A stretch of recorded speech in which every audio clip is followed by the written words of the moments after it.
He was only 9 years old when Jack and his family found out about his life-changing diagnosis. Although he appeared as a healthy, athletic, normal California boy, that unfortunately wasn't the case. After months of ongoing symptoms and unsettling thoughts, Jack's family took him to the hospital where he received the news that he is a type 1 diabetic. After hearing the news, Jack and his family were left shocked and speechless, but as any family would do, they gave him nothing but unconditional love, support, and help. So when I was 9 years old, I was on a trip in Palm Springs, California with my parents. And I remember that I was constantly going to the bathroom. I was always thirsty and just little things like that. So when I came home, I took a trip to my doctor and they weighed me. They took my temperature, they took my height and everything. And when I had time to put my shoes on and go back into the room, I remember walking in and my mom was crying, and the doctor had let my mom know that I had type 1 diabetes. As time went by, Jack's life slowly shifted back to normal. He stayed involved in sports, went to school, and did everything a young boy loves to do. Being a kid and an athlete, something that Jack struggled with, was different from the other kids. It was the little things that made him feel the most different, like having to watch what he eats, making sure he has enough insulin, or having to sit out of basketball games because of diabetic needs.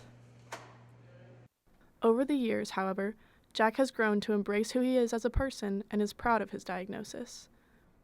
Something Jack values is the accountability and responsibility tools he has gained because of his diagnosis.